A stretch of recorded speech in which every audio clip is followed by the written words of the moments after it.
Bruce Lee faces a real dilemma. He's on the verge of stardom in the United States with a projected TV series on the horizon, but he's just achieved superstardom as a film actor here in Hong Kong. So what does he choose, the East or the West? It's a kind of problem most budding movie actors would welcome. It's the Pierre Burton Show, the program that comes to you from the major capitals of the world. This edition comes to you from Hong Kong. And Pierre's guest is the man who taught karate, judo, and Chinese boxing to James Garner, Steve McQueen, Lee Marvin, and James Coburn. The newest Mandarin superstar, known in the West for his appearances in Batman, The Green Hornet, Ironside, and Longstreet. His name is Bruce Lee, and he doesn't even speak Mandarin. And here's Pierre. Well, how can you play in Mandarin movies if you don't even speak Mandarin? How do you do that? Well, first of all, I speak only Cantonese. Yeah. So, I mean, there is quite a difference as far as pronunciation and things like that go. So somebody else's voice is used, right? Definitely, definitely. You just make the words. Doesn't that sound strange when you go to the movies, especially in Hong Kong, in your own town, and you see yourself with somebody else's voice? Well, not really, you see, because most of the Mandarin pictures done here are dubbed anyway. They're dubbed anyway? Anyway. I mean, disregard. I mean, they shoot without sound. So it doesn't, make any difference. Your lips never quite make the right words, do they? Well, that's where the difficulty lies, you see. I mean, in order to, because the Cantonese have a different way of saying things, different from the Mandarin. Yeah. So I have to find, like, something similar to that and keep a kind of a feeling going behind that. Something that matching the Mandarin deal. Like the old silent days. Complicated? Like the old silent days. But I gather in the movies made here, the dialogue is pretty stilted anyway. Yeah, I agree with you. I mean, see, to me, a motion picture is motion. Yeah. I mean, you got to keep the dialogue down to the minimum. Did you look at many Mandarin movies before you started playing in the first one? Yes. What did you think of them when you saw them? Quality-wise, I mean, I have to admit that it's not quite up to the standard. However, it is growing, and it is getting higher and higher and going toward that standard, that what I would term quality. They say the secret of your success in that movie, The Big Boss, which was such a success here and rocketed you to stardom in Asia, was that you did your own fighting. As an expert in the various martial arts in China, what did you think of the fighting that you saw in the movies that you studied before you became a star? Well, I mean, definitely in the beginning, I had no intention or whatsoever that what I was practicing and what I'm still practicing now would lead to this to begin with. But martial art has a very, very deep meaning as far as my life is concerned, because as an actor, as a martial artist, as a human being, all these I have learned from martial art. Maybe for our audience who doesn't know what it means, you might explain exactly what you mean by martial art. Right. Martial art include all the combative arts like karate or karate, judo, Chinese kung fu or Chinese boxing, whatever you call it. All those. You see, like Aikido, Korean, I can go on and on and on. But it's a combative form of fighting. I mean, it's not, some of them became sport, but some of them are still not. I mean, they use, for instance, kicking to the groin, jabbing fingers at the eyes, and things like that. No wonder you're successful in the Chinese movies. They're full of this kind of action anyway. They needed a guy like you could... Violence, man. So you didn't have to use a double when you moved into the motion picture world here. You did it all yourself. Right. Can you break 5 or 6 pieces of wood with your hand or your foot? I'll probably break my hand and foot. But tell me a little bit... you set up a school in Hollywood, didn't you, for people like James Garner and Steve McQueen and the others? Yes. Why would they want to learn Chinese martial art? Because of a movie role? Not really. I mean, most of them, you see, to me, at least the way that when I teach it, all type of knowledge ultimately means self-knowledge. So therefore, they're coming in to, and ask me to teach them not so much of how to defend themselves or how to do somebody in, Rather, they want to learn to express themselves through some movement, be it anger, be it determination, or whatsoever. So in other words, what I'm saying, therefore, is that he is paying me to show him, in combative form, the art of expressing the human body. Which is acting, in a sense, isn't it? Well, or it would be a useful tool for an actor to have. It's, I mean, it might sound too philosophical, but it's unacting acting or acting unacting. If You've lost me. I have, right? So what I'm saying, actually, you see, I mean, it's a combination of both. I mean, here it is the natural instinct, and here is control. You are to combine the two in harmony. Not, if you have one to the extreme, you will be very unscientific. If you have another to the extreme, you become all of a sudden a mechanical man, no longer a human being. So it is a successful combination of both. So therefore, it is not only, I mean, so therefore it's not pure naturalness or unnaturalness. The ideal is unnatural naturalness or natural unnaturalness. Yin yang, eh? You're right, man, that's it. One of your students, James Coburn, played in a movie called Iron Man Flint, in which he used karate. Is that what he learned from you? He learned it after. Oh, after, he went yeah. after he played in Iron Man Right, Flint. right. You see, actually, I do not teach, karate, because I do not believe in styles anymore. I mean, I do not believe that there is such thing as like Chinese way of fighting or the Japanese way of fighting or whatever way of fighting, because unless human beings have 3 arms and 4 legs, we will have a different form of fighting. But basically, we have only 2 hands and 2 feet. So styles tends to not only separate man, because they have their own doctrines, and then the doctrine became the gospel truth, that you cannot change, But if you do not have styles, if you just say, well, here I am, as a human being, how can I express myself totally and completely? Now, that way, you won't create a style, because style is a crystallization, I mean, that way, it's a process of continuing growth.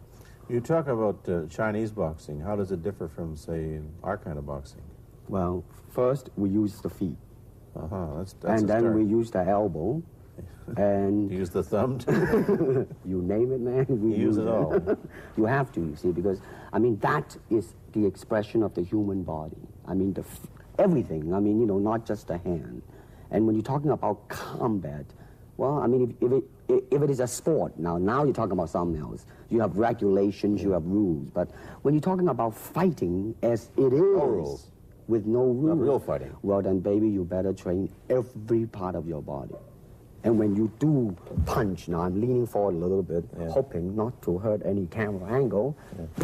I mean, you got to put the whole hip into it and snap it and get all your energy in there and make this into a weapon. I don't want to tangle you in any dark that right now. You came at me pretty fast there. What is the difference between Chinese boxing and what we see these young men doing at 8 o'clock every morning on the rooftops in the parks called shadow boxing, which they're always... Well, actually, you see, that is part of Chinese boxing. Yes. There are so many schools. Everybody schools. here seems to be, going like this all the time.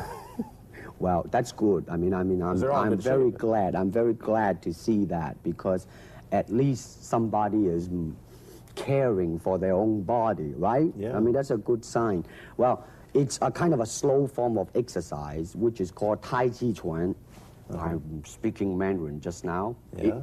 Cantonese, Tai Chi Kun, okay? I see. And it's more of an exercise for the elderly, not so much for the young. Give me a demonstration. Show me. Can you do a little bit of it? Just so I mean, that, the hand-wise is very slow. Oh, is it? And you push it out, but all the time you are keeping the continuity going.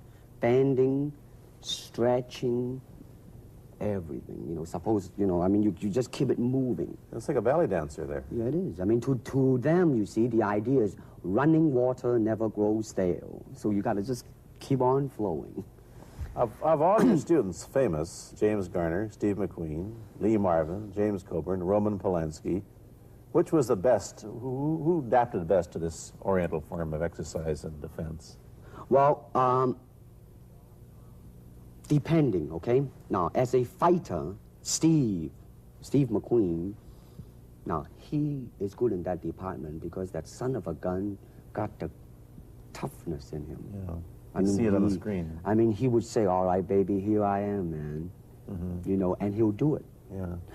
Now, James Coburn is a peace-loving man. I met him. Right? I mean, Yeah. you've met him. I mean, he's really, really nice. I mean, super mellow and all that. I mean, you know, I mean, now, he appreciates the philosophical part of it. Therefore, his understanding of it is deeper than Steve. So it's really hard to say. You see what I'm saying now? I see. I mean, it's different. So that's, I mean, depending on what you see in it. Interesting that we don't, in our world, and haven't since the days of the Greeks who did, combine philosophy and art with sport. But quite clearly, the Oriental attitude is that the three are facets of the same things. Man, listen, you see, really, to me, okay, to me, ultimately, martial art means honestly expressing yourself. Now, it is very difficult to do. I mean, it is easy for me to put on a show and be cocky and be flooded with a cocky feeling and then feel like pretty cool and all that. Or I can make all kinds of phony things, you see what I mean, blinded by it. Or I can show you some really fancy movement. But to express oneself honestly, not lying to oneself, and to express myself honestly, now that, my friend, is very hard to do. And you have to train. You have to keep your reflexes so that when you want it, it's there. When you want to move, you're moving. And when you move, you are determined to move. Not taking 1 inch, not anything less than that. If I want to punch, I'm going to do it, man, and I'm going to do it, you see. So, I mean, so that is the type of thing you have to train yourself into it, to become one with the, you think? Yeah, this is very un-Western, this attitude. I want to ask you about your movie and TV career, but first we'll take a break. Then I'll be back with Bruce Lee.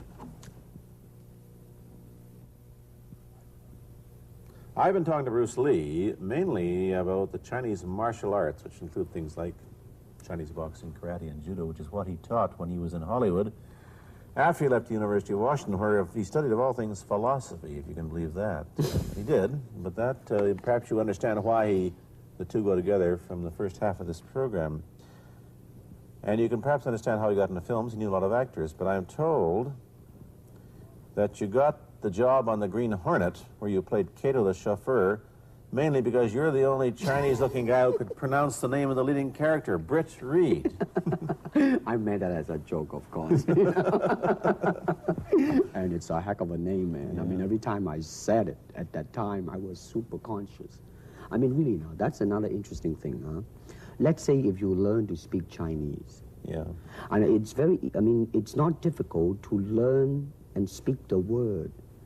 The hard thing, the difficult thing, it's behind what is the meaning, what brought on the expression and feelings behind those words. Like when I first arrived in the United States, and I look at a Caucasian, and I really would not know whether he was putting me on or is he really angry, because we have different way of reacting to it. See, those are the difficult things, you see. It's almost as if you came upon a strange race where a smile didn't mean what it does to us. In fact, a smile doesn't always mean the same, does it? Of course not. Yeah, I just thought of that.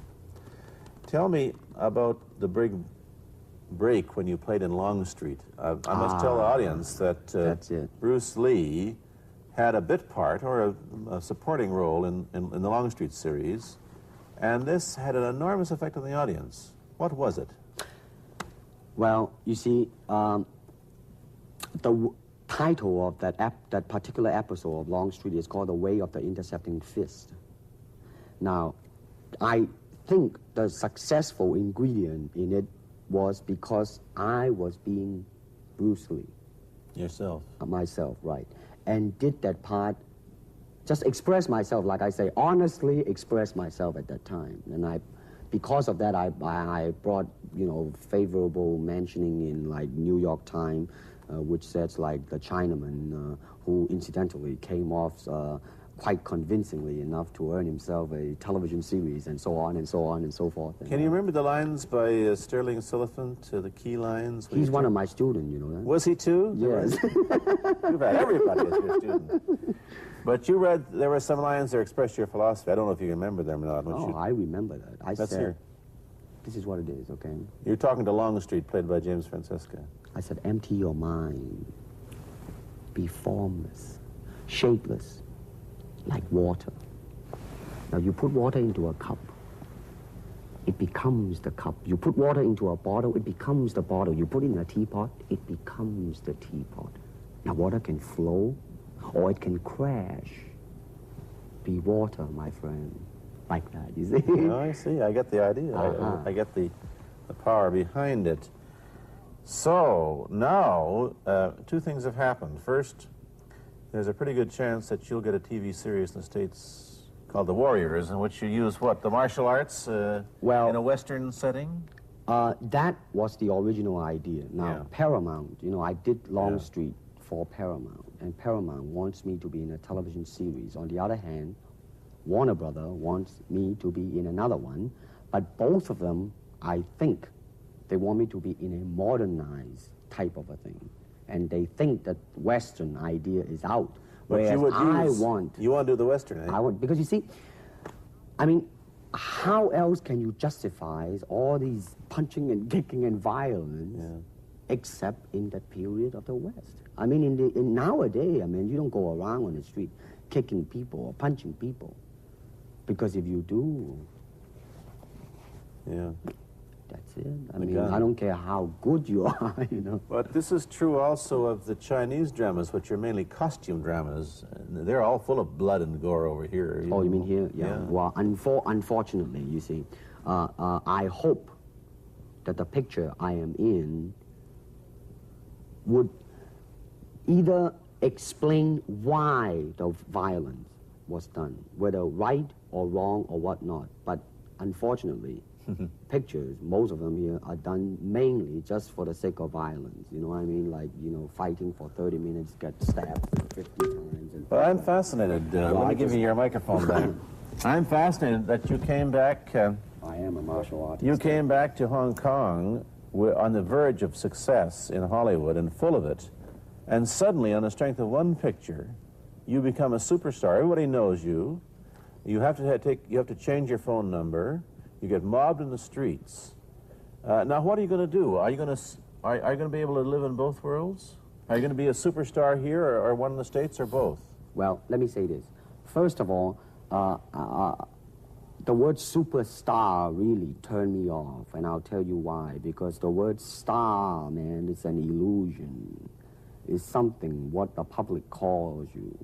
You should look upon oneself as an actor, man. I mean, you would be very pleased if somebody say, hey, man, you are a super actor. It is much better than, you know, superstar. Yeah, therefore, you've got to admit that you are a superstar. You're not going to, if you're going to give me the truth. I'm honestly saying this, okay? Yes, I have been very successful, okay?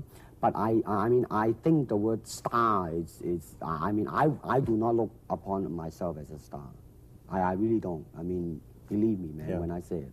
I mean, I'm not saying it because well, what are you going to do? Let's get back to the question. Okay. Are you going to stay in Hong Kong and be famous? Or are you going to go to the United States and be famous? Or are you going to try and eat your cake and have it too? I am going to do both because, you see, I have already made up my mind that in the United States, I think something about the Oriental, the true Oriental should be shown. Hollywood sure as heck hasn't. You better believe it, man. I mean, it's always that pigtail and bouncing around, chop, you know, with the eyes slant and all that.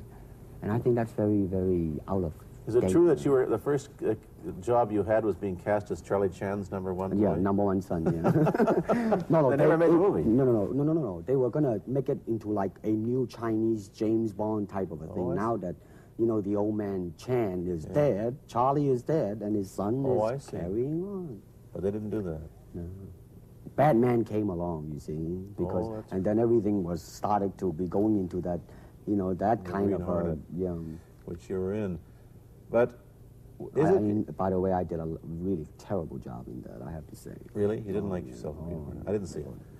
Let me ask you, however, about the problems that you face as a Chinese hero in an American series. Have people come up in the industry and said, well, we don't know how the audience are going to take a non-American?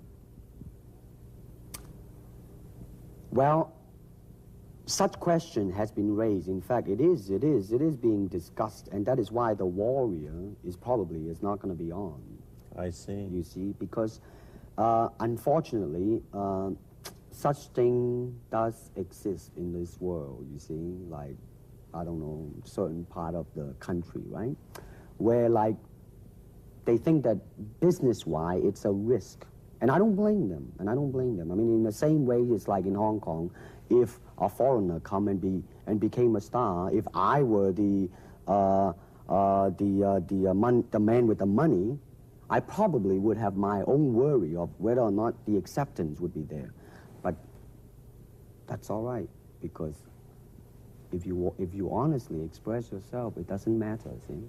Because Are you, how about the other side of the coin? Is it possible that you are, I mean, you're fairly hip and fairly Americanized. Are you too Western for Oriental audiences, do you think? Oh, man, like, how? I have been criticized for that. You have, eh? Oh, yes, definitely. So. Well, let me say this. When I do the Chinese film, I'll try my best not to be as American as I, have been adjusted to for the last 12 years in the States. But when I go back to the States, it seems to be the other way around. You know what I mean? You're too exotic, eh? Yeah, man. I mean, they're trying to get me to do too many things that are really for the sake of being exotic. You understand what I'm trying to say? Oh, sure. So it's really, I mean, it's when you live in both worlds, it brings its problems as well as its advantages, and you've got both. Time to go to a commercial. I'll be back in a moment with Bruce Lee.